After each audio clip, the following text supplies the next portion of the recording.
बंद करा देना गेट आज। 4:10 के बाद एंट्री। आवाज बढ़ाओ मेरा। आज गेट बंद करवाएंगे।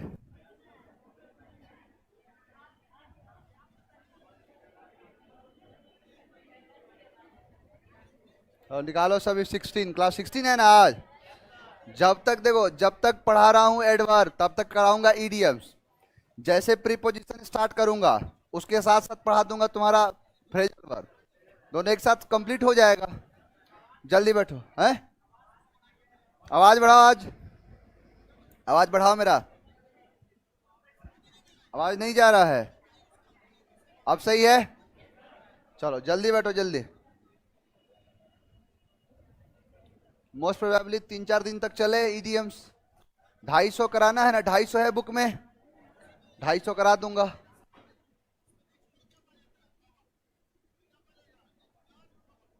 Good evening, good evening, good evening.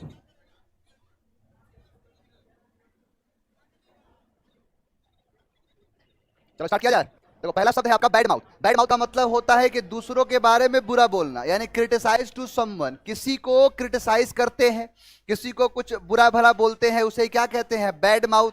अब बैड का मतलब होता है बुरा, माउथ का मतलब है मुंह। जिसका मुंह ही बुरा होगा वो किसी के बारे में अच्छा बोलेगा? मुंह ही बुरा है इसीलिए क्या करता है? दूसरों के बारे में गलत बोलता है, क्रिटिसाइज करता है। ऐसे नहीं, कई लोग होते हैं कितना भी कुछ कर दो वो मतलब कुछ ना कुछ कमी निकाल के बुरा भला सुनाएंगे ही। वही क्या कहलाते हैं? Bad mouth. यानी बैड माउथ का मतलब दूसरों के बारे में बुरा बोलना। नेक्स्ट है हेन पैक्ड हस्बैंड। हेन पैक्ड हस्बैंड का मतलब क्या होता है? जोरू का गुलाम, यानी a husband under control of his wife. यानी जो अपनी पत्नी के दबाव में है, अपनी पत्नी के कंट्रोल में है, उसे ही कहते हैं हेन पैक्ड हस्बैंड। देखो हेन का मतलब ही होता है मुर्गी बोले तो लड़की से संबंधित। जैसे क्या बोल रहा है? मुर्गी की तरह बाल होता है। तो जो भी हो, ईडीएम की दुनिया में अगर मैंने मुर्गी कहा मतलब लड़की, समझ आया? मुर्गा मतलब लड़का नहीं है।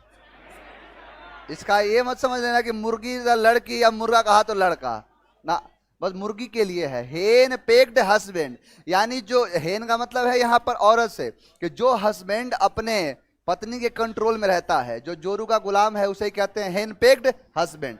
नेक्स्ट है डाई और डॉग्स डेथ।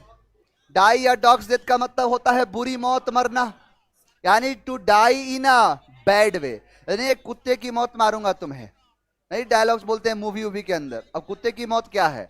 जैसे कहा जाता है कि कुत्ते जब मरते हैं ना, तो मरने के समय में उनके साथ बड़ा बुरा होता है। फिजिकल जो है कि बाल वाल सब खत्म हो जाएगा, सर्वर मतलब अजीब सा उनको लोग का हो जाता है, कहीं ना कहीं कट फिट जाएगा। तो वही है कि डाई मतलब मरना। कैसे मरना? कुत्ते की मौत। तो वही क्या है? To die in a bad way. अब यहाँ कुत्ता से कुत्ता नहीं है। वैसे मान के चलो इतिहास काल में ऐसी घटनाएं मिलती हैं कि जहां आदमी के मर जाने के बाद उनके साथ उसके कुत्ते को भी दफनाया जाता है ना। बुर्ज होम का है ना। तो बहुत जगह अब वही है। अब मान के चलो कि जैसे किसी कोई व्यक्ति है, अब वो क्या करता है कि अब सोच रहा था कि जैसे हम लोग चर्चा कर रहे थे, तो एक दोस्त था, वो कह रहा उसका हमेशा उसका खेल ही अलग रहता है। उसके ऐसे सवाल होते हैं कि तुम सोच के हैरान हो जाओगे। उसने कहा कि इसमें कौन सी बड़ी बात है? हो सकता है कि जब जिस समय मालिक मरता होगा उस समय कुत्ता भी मर जाता होगा। मतलब हर जगह केस अलाउ होगा नहीं, हो पॉसिबल है। हम लोग एक घटना बताता हूँ। हुआ क्या कि हम 3-4 दोस्त जा रहे थे एक जगह जरूरी काम से। अब ये था कि अब अचानक से आप जा रहे हो, रेलवे स्टेशन पे जाओगे, टिकट मिलेगा? नहीं मिलेगा। अब हुआ कि चलो एसी का टिकट ले लो। अब एसी का नहीं मिला, स्लीपर से चलते हैं। स्लीपर का भी नहीं मिला, कोई बात नहीं, जनरल में तो कोई रोकेगा नहीं, तो जनरल से चलते हैं। अब वो कह रहा है कि देखो एक तो पहले से लेट हुआ है, तुम जनरल से जाओगे और लेट होगा। मैं भी एक मिनट के लिए सोचने लगा इसकी बात तो सही नहीं है। जब आदमी जल्दी में होता है तो उसका दिमाग भी उल्टा, थोड़ा काम मतलब उल्टा होगा तो भी थोड़ा एक्सेप्ट कर लेता है, घबराहट होता है वो। अब वो जनरल में, फिर मैंने सोचा क्या इसको कहे हम कुछ। और हुआ क्या कि ट्रेन 2 घंटा सच में लेट हो गई। और तो कह रहा मैं पहले ही कह रहा था कि जनरल से जाओगे लेट होगा, नहीं माने मेरा कहा। अब बुक तो अब बताओ, कह रहा है कि जनरल से जाओगे तो लेट होगा, जनरल से लेट होगा, वही है। तो डाई या डॉग का मतलब क्या हो गया? बुरी मौत, मरना। नेक्स्ट है क्लोज सेव। क्लोज सेव का मतलब होता है बाल बाल बचना। नैरो स्केप को कहते हैं। जो नैरो स्केप होता है उसे कहते हैं क्लोज सेव।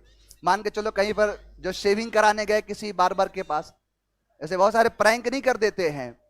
बार्बर ने कहा कि आज तेरा भाई आंख बंद करके बनाएगा, बढ़िया से तुम्हें, अब तुम लगे कि जहां जान बच जाए, भागने की सोचे, बढ़िया से पकड़ के रस्सी उसी से बांध दिया, बोला मेरी आंखों पर पट्टी बांध दिया जाए, आंखों पर पट्टी बांध दिया गया, कैमरा ऑन कर दिया जाए, ऑन हो गया, पूरी दुनिया लाइव देख रही है। अब वो क्या किया कि अब तुम्हारे मुंह से आवाज भी नहीं निकल रहा है। अब वो जैसे ब्लेड लगाया, तुम्हारा है कि बीपी बढ़ता जा रहा, हार्ट बीट बढ़ता जा रहा है। अब उसके बाद फाइनली जब दाढ़ी वाड़ी तुम्हारा पूरा बढ़िया से बना दिया, उसके बाद बोला कि चलो मेरी पट्टी खोल दी जाए। और जैसे पट्टी खोला, तुम्हारी मतलब तुम जब सामने देखे अपने आप को, तो देखा कि दाढ़ी वाड़ी तो चलो बढ़िया बन गया है, लेकिन जिंदगी में कभी दोबारा इसके पास नहीं आऊंगा। आपने क्या कहा कि क्लोज करके सेव किया है, आंखों को बंद करके सेव किया, तो मैं क्या हो गया, बार बार मैंने बाल बाल बच गया। जैसे नहीं कभी कभी होता है कि बाल बाल बचना, किसी भी चीज में जब बाल बाल आदमी बच जाता है, वही क्या कहलाता है, क्लोज सेव। अब आंखें बंद करके बनाएगा तो बाल बाल बचेगा ही। तो क्लोज सेव मतलब बाल बाल, यहां बाल से नहीं है, बाल बाल समझ रहे हो ना। नहीं कभी होता है कि अभी जा रहे हो, जहां से अभी यहां से गुजरे, तब तक पता चला कि यहां से कुछ मिसाइल गिर गया, अब तुम आगे निकल गए तो कि बाल बाल बच गया मैं। तो वही चीज होता है बाल बाल बचना, यानी नैरो स्केप कहते हैं इसे। नेक्स्ट है नैरो बेड। देखो नैरो बेड का मतलब होता है कब्र, ग्रेव को कहते हैं। नैरो का मतलब होता है कि संकीर्ण, और बेड मतलब बिस्तर। अब यही एक बिस्तर है। नॉर्मल जो घर पे बिस्तर होता है बड़ा होता है, इधर से उधर, उधर से इधर, लेकिन जहां पर कब्र बनाया जाता है, अब वो तो है नहीं कि आदमी जितना रहेगा उतना साइज ही गड्ढा करना है, तो वही होता है नैरो बेड। नैरो बेड का मतलब होता है कब्र, ग्रेव। नेक्स्ट है गो बस्ट। गो बस्ट का मतलब होता है दिवालिया हो जा, इंसॉल्वेंट को कहते हैं, बैंकरप्ट को कहते हैं गो बस्ट। अब गो का मतलब जाना, कहां जाना, बस्ट को याद कर लो बस्ती में, कि आदमी जब बस्ती में चला जाता है, कब चला जाता है, जब दिवालिया हो जाता है। मान के चलो किसी के पास बहुत पैसे हैं, बहुत सारा पैसा है, लेकिन एक समय आया कि जब सारा का सारा पैसा खत्म, समाप्त हो गया, तो समाप्त हो गया तो जाओ बस्ती में, अब जाओ बस्ती में रहो, तो वही है बस्ट, मतलब बस्ती। गो का मतलब जाना, यानी क्या हो जाना, दिवालिया हो जाना, यानी जब दिवालिया हो जाने को क्या कहते हैं, गो बस्ट। नेक्स्ट है आपका पिंक स्लिप। पिंक स्लिप का मतलब होता है बर्खास्त का आदेश, नोटिस ऑफ डिसमिसल। यानी जैसे कोई कंपनी वंपनी है, उस कंपनी में मान के चलो कि जैसे आपको निकालना है उस कंपनी से, तो आपको ऐसा पिंक स्लिप दिया जाता है। पिंक स्लिप में क्या होता है कि रिटेन जो है एक कुछ मतलब डॉक्यूमेंट है जो दिखा रहा है किसके लिए, डिसमिसल के लिए। यानी पिंक स्लिप का मतलब हो जाएगा बर्खास्त करने का आदेश दे दिया जाए। या फिर देखोगे ना कि रेड कार्ड भी मिलता है, इसी से रिलेटेड है। जैसे मान के चलो कोई अगर ऐसी नौकरी है जिसमें कई फेज में अगर एग्जाम आपका हो रहा है, चाहे पहले रिटन टेस्ट ले लिया, उसके बाद पीएफटी है, फिजिकल फिटनेस टेस्ट ले लिया, तो उसके अंदर क्या होता है कि जब आपको बाहर करा जाएगा, मेडिकल के तरीके से बाहर कर दिया जाए, तो वहां पर रेड कार्ड बना के देता है। अगर जैसे अपन हम लोग के टाइम पर जब एयरफोर्स का एग्जाम होता था ना, तो एक ही दिन में सब कुछ, सुबह सुबह रिपोर्टिंग, रिटन टेस्ट, 1 घंटे में बक्सा लेके आएगा, सबका नाम बोलेगा, उसके बाद ले जाके फिजिक्स साइकोलॉजी टेस्ट, उसके बाद तुम्हारा जो है पीएफटी यानी रेस करा देंगे, और रेस कराने रात के मतलब 10-11 बजे तक अगर लेट भी हुआ ना, 10-11 बजे तक तुम्हारा मेडिकल क्लियर, और उसी दिन तुम्हें ग्रीन कार्ड मिल जाता है। अगर मेडिकल में कोई दिक्कत है तो तुरंत ऑन द स्पॉट बाहर नहीं करते हैं, येलो कार्ड देते हैं। तो वही होता है कि जहां पर रेड कार्ड दे दिया, इसका मतलब क्या है, वो हटा दिया वो, या फिर तुम्हें वहां से बाहर कर दिया। उसी से रिलेटेड है पिंक स्लिप। पिंक स्लिप का मतलब होता है बर्खास्त का आदेश। नेक्स्ट है ride the high horse. Ride the high horse का मतलब होता है श्रेष्ठ बनने की भावना, यानी एक ऐसी भावना जो क्या है, श्रेष्ठ बनाता है, तुम्हें सुप्रीम बनाता है। तो जो सुप्रीम बनाए, श्रेष्ठ बनाए, उसे कहते हैं राइड द हाई हॉर्स। देखो ये ईडियम है बहुत पुराना, ये समय वो है जिस समय में तेजस, जो तेजस जैसे जहाज है, राफेल समझ लो, राफेल इस समय है, उस समय बहुत बड़े घोड़े हुआ करते थे, हाथी। जब घोड़े और हाथी का टाइम था, इतिहास में तो पढ़ा ही होगा अरेबियन हॉर्सेस के बारे में, कि वो बड़े ताकतवर होते थे। तो वहां पर जो योद्धा है असली, मतलब ये कहना है कि जो जिसके पास बहुत ज्यादा पोटेंशियल है, वो पोटेंशियल पता चलेगा कि कितना बढ़िया घोड़ा वो चला रहा है। मतलब अगर उसके पास बहुत बढ़िया जो घोड़ा है, इसका मतलब कि बहुत ज्यादा उसके पास पोटेंशियल है। मान के चलो कि आज पायलट है, अब कोई राफेल जेट उड़ा रहा है, उसका ताकत एक अपने आप में है ना। वंदे भारत एक्सप्रेस चला रहा हो, तो जो वंदे भारत एक्सप्रेस को चलाने की भावना है, राफेल जेट को चलाने की भावना है, वही है राइड द हाई हॉर्स। यानी श्रेष्ठ बनने की जो भावना होती है, जो फील सुपीरियर होता है, उसे क्या कहते हैं? Ride the high horse. यानी जैसे सेना के जो सैनिक थे, सेना में बहुत से भरे हुए थे, अब वहां पर जैसे सभी को तो नहीं मिलेगा, लेकिन किसी किसी को मिल जाता था, या फिर जिसको भी मिलेगा वो क्या है? श्रेष्ठ बनने की भावना है उसके अंदर। नेक्स्ट है अपर क्रस्ट। अपर क्रस्ट का मतलब है उच्च वर्ग के लोग। अपर क्रस्ट का मतलब क्या है? उच्च वर्ग के लोग, उसे ही कहते हैं अपर क्रस्ट। देखो ये दो तरीका है याद करने का। जैसे मिट्टी में पढ़ा होगा आपने सॉइल के बारे में, कि जैसे जो क्रस्ट उसके होते हैं, उनका जो अपर क्रस्ट होता है वो बड़ा अच्छा होता है, फर्टिलिटी उसी के अंदर काम करती है। जैसे उपजाऊ अगर है तो उसके बहुत सारे क्रस्ट आते हैं ना, मिट्टी के क्रस्ट है ये, हाँ बहुत सारे तो क्रस्ट है। या फिर दूसरा है एक कास्ट, जो पहले कास्ट सिस्टम हुआ करता था। कल से लेट आए ना, सुन लो इधर, इतना सब लेट आया था। कल से दरवाजा नहीं खुलेगा तुम लोग के लिए। कौन सा क्लास? मैथ क्लास कितने बजे खत्म होता है? 4 बजे से, मतलब 4 बजे वहां क्लास छूटता है, तब यहाँ आगे आते हो। चलो ठीक है, कोई बात नहीं, बैठो। तुम लोग कौन सा क्लास था?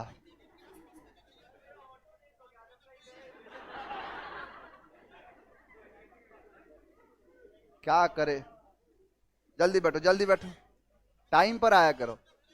तो देखो यहां पर अब बताओ, छूट गया ना? पहले कहां से देखोगे? चलो, अपर क्रस्ट का मतलब होता है उच्च वर्ग के लोग, यानी अपर लेवल ऑफ सोसाइटी। जैसे आप देखोगे, जैसे कास्टिंग सिस्टम के बारे में आपने पढ़ा होगा, जैसे कहते हैं कि पहले जन्म प्रधान हुआ कर, अब तो जैसे कर्म प्रधान है ना, या फिर बहुत तरीके की चीजें हैं। पहले भी कर्म प्रधान था, जन्म प्रधान हुआ। कर्म का मतलब है कि ऐसे कहा जाता है कि जिसको अपने मस्तिष्क से ब्रह्मा ने रचा उसे ब्राह्मण कहा जाएगा, जिसको अपनी बाजुओं से रचा उसे क्षत्रिय कहा जाएगा, जिसको अपने पेट से रचा उसे वैश्य कहा जाएगा, जिसको पांव से रचा उसे शूद्र कहा जाए, है ना। इस तरीके की चीजें थी। एक ही घर के अंदर जो चारों वेद में कोई एक वेद जान गया, ब्राह्मण है। लड़ने की कला को समझ गया, क्षत्रिय है। अब एक ही घर के अंदर 2 बेटे हुए, एक ओबामा एक ओसामा। अब एक ओबामा बन गया, एक ओसामा बन गया। तो वैसे ही है, एक जो ज्यादा जानता है ब्राह्मण है, कम जानता है लेकिन खेल खेलना जानता है, जैसे लड़ाई का, क्षत्रिय बन गया। जो हिसाब किताब जानता है, बनिया है वो। और सबको सेवा करने की जिम्मेदारी किसको दे दी गई? शूद्र को। अब ये अलग धीरे धीरे चीजें मतलब चेंज हुई। इसमें कहा गया कि सबसे अपर वाला जो कास्ट होता है उसको ही क्या माना गया है? Upper level of society.